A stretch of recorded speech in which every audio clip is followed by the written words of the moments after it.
Welcome to Stock Exchange, the interview series where I have roughly 15 stocks in this case to play against my opponent. If they win, as soon as that final stock is taken, I have to immediately cut the interview. You do not get to hear the end. It's just GG's. It's just curtains. If I win, we all make fun of Cake for a while, because that's not supposed to happen. But that's tough, a great start. So, with the explanation out of the way, Stock Exchange Episode 1, I'm very excited. Cake, 1, do you want to introduce yourself? And also, 2, why do people call you the greatest of all time for Rivals? Okay. I don't like that you ran away while asking that question. I can't keep up with you. I'm so slow. Nope, I am using a lot of my abilities now. Uh-oh. Okay. I did ask a question. Yeah, I'm CakeAssault. I've been a Rivals player since the game came out in 2015. And I am been ranked #1 for Rivals 1 for 5 years. And my lowest placement on any ranking was 5th place. The first year you got ranked, it was at 5th? First year was 4th, but the online season I got 5th. Oh, right. Yeah. But that's why most people, the Rivals do. I mean, how many? There was like 9 seasons, and oh god, I was at 51%. There was like 9 seasons, and you got first in 4 of them, or 5 of them? 5 of them out of 8 seasons. 8. And then you were still on 2 other ones in the top 5. Well, I was in all of them in the top 5. All 8. Were you ranked season 1? Yeah, I thought that was before you started playing more. Okay. Alright, so here's the big question, especially because there's a little bit more competition. Do you still think you're #1 right now? No, not right now, but I will be soon. Who do you think is #1 right now? I'm trying to text so hard. Well, it's probably just Marlon. Okay. It's hard to argue against that. Yeah. Speaking of, there's Marlon, Plup won Genesis. We just saw that Plup is regged for Evo now. How are you feeling about that? It's terrifying. I mean, of course he was going to go to Evo, right? Like, how could he not go to Evo? Well, we didn't know. Yeah, but like, he's Plup. How is he gonna give up a chance to be? Don't go all the way down there. Okay. Let's hope don't kill you. I know you were. Mystery Soul. Mystery Soul. Just guess the Mystery Soul the forward. Okay, yeah. All right. All right.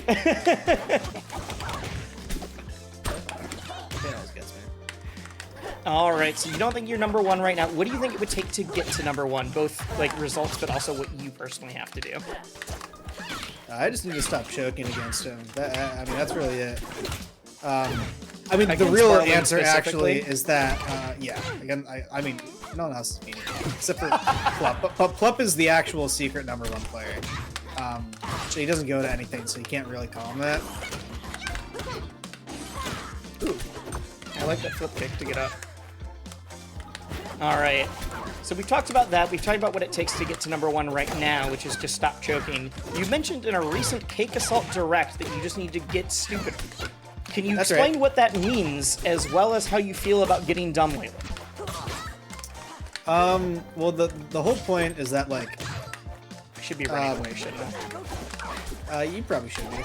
I'm trying to kill you, but also realizing that right now it's going to be better to just knock you away since you're at 165. And then... I mean, in this matchup, you'll just find a kill anyway. You don't need to approach every... Right, but, like, I'm gonna be able to interview you longer if I just, like, hit you once and then don't try to reach. It's true. Well, anyway, the whole point is that I've been, like, very, like, studious as far as, like, learning and getting good at Rivals has been. At least, before a couple months ago.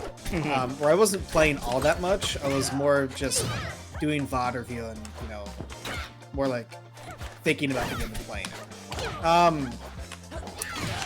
And the whole point between, like, getting stupider isn't like literally getting dumber, but like stop studying the game and just play the game. Because part of it wasn't like, it's not like it's bad to study the game, right? Yeah. It's not that like I'm becoming a worse player by doing VOD review. It's that like my heart wasn't in the game at all, and I think it's because like you weren't enjoying it, or you just like didn't feel the fire for competition.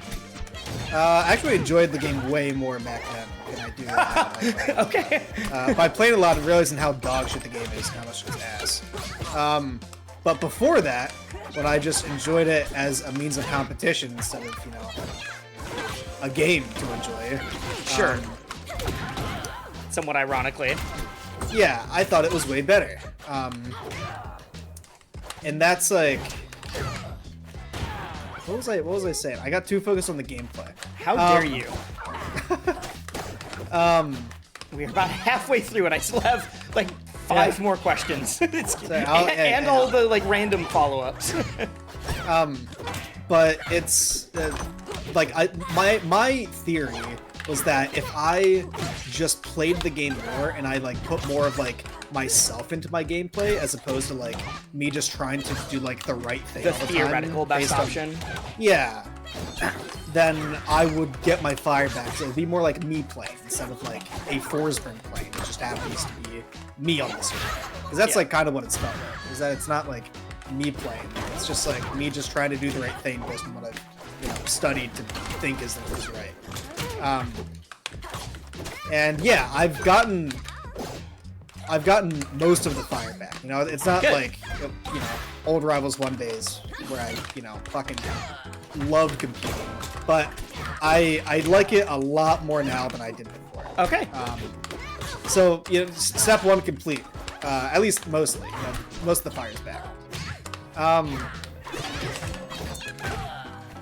I think at some point, I've got to bring back actually studying the game, but I don't think I need to yet. I don't think we're in that process yet. All right. What do you think is the biggest accomplishment of your career so far? Well, it's hard to put like one single thing. Oh wow, as the accomplishment, because there's like. The power of you being distracted is that I can get kills like that. Son of a bitch. It's hard. I can't catch you. It really helps that I switched to Maple anyways, or else if I played like Locks, this show would be a lot harder. Oh yeah. But it would have. Oh shit. Like, because I can pinpoint like a major, right? Like my biggest like major win, like the most to me, was Riptide 2021. Okay. Is that the pop-off one? Yeah, okay. That's the pop-off. Because that was like, I hadn't won a major tournament at that point since pre-COVID. It was the first tournament since COVID. And even like to me, I wasn't even the favorite for the tournament because I didn't think that I was like. Yeah, there was obviously the whole, I knew that. Cake, like, or is it just online, or you know, there's so many things. Yeah. I mean, obviously, I knew that I was better offline, but like, I still felt like you still had the pressure to prove it then. Yeah, and like the tournament was huge. It was absolutely gigantic. So it was kind of like there was a lot adding up to it. As far as like biggest accomplishment, I mean, like you can make it like more vague and less like a one-time milestone. I mean, I was also thinking about when I wrote that. I was thinking like it could be your like the 10 tournaments in a row, or like there's a few different spots that I wasn't sure what you would mention. If it was like one event, or if it was that like crazy dominant season. I mean, like on the whole, it's really just like the fact that I was ranked #1 5 times out of 8 seasons. That's pretty crazy. But you know, picking one individual thing, it's definitely Riptide. All right. What made you realize you could be #1 when you were like on your come up? I don't think there was anything like that I really like realized that it could happen. It's just like, you know, I think like any good competitor, your goal is never directly just like I need to hit like X level, I need to beat this player, I need to win this tournament or anything. It's always just sort of like a general goal of like improvement, and all of those like milestones that like some people work towards, like that just kind of happens as a result. Okay. And so it's more like I knew at some point that I could be good at the game, which is like very early on, like just like entering tournaments, and I'm like close to winning just like smaller weekly brackets, like shit, what was it called at the time? Like Get Good, or Strong Man versus Other Strong Man. You know, the stupid weekly brackets in like 2015. Sure. Just like doing well in those is sort of like, you know. I only have 4 tells me stocks that I left. could Let me run away. I have so many more questions still. All right. So it was more of just like a general, like you could just tell you had the capability to be good in general, not number one, and then it just kept moving. Yeah. Right. Like there was never like a point where it's like, ooh, I think I can beat all these players, so I can probably be number one. That's what I should work towards. It's always just like, let's see how good of a player I can be, because right now I'm very good. Let's just sort of keep pushing. Which has always been, you know, the goal, like what I'm striving towards when playing. All right. Taking it more to the game, what character are you looking forward to the most? Either like new character or returning character that isn't in the game yet? Well, not excited for anyone that could return because they're all toxic and I hate them. But Okay. Slade or Slate? Who's the Slade, yes, the pirate. Yeah, he's probably gonna be awesome. I'm expecting like a sort of a Joker type character. It's got a Oh, interesting. like a fast dagger, except it's more of like a oh fuck. It's more of like a sword. But I don't think he's gonna be heavy on disjoints like Claire. I feel like you can't, just so that there is some difference. Yeah. All right. Speaking of returning characters, someone in chat was asking earlier about Penguin returning with Absa. Do you think that's going to happen? I know that you talk to Penguin a lot more than most people. It's true. Well, I know at one point she said that that's what she was waiting on to like play more seriously when she was entering stuff but as Corcade or whatever. Oh, I'm dead. Yep. Crap. Yeah, I mean, she's said that she wants to, come back with Absa. I've been reluctant to accept that answer from her because Sure. I sort of feel that like she would have been trying to compete Before that. in the game, and she hasn't really done it. Like she's played some Arcane and some Zeta brands, but like not to a Not point super of, like, seriously, yeah. yeah, not even like mostly seriously.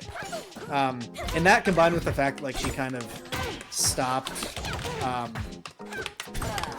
competing like for the most part towards the end of Rivals 1. Like she didn't really give it her all anymore. I don't think she has like the competitive spirit anymore. So maybe she'll come back, but I don't know. Put you back on stage. Oh, okay. Thank you. That's not supposed to be part of the interview, but all right. Okay, wait, no, now you're just trying to show off for the final one. There we go. All right, so Rivals 1 lasted nearly 10 years. You said before that you're not super happy with the current state of Rivals 2. Do you think Rivals 2 could have that longevity as well, or do you think that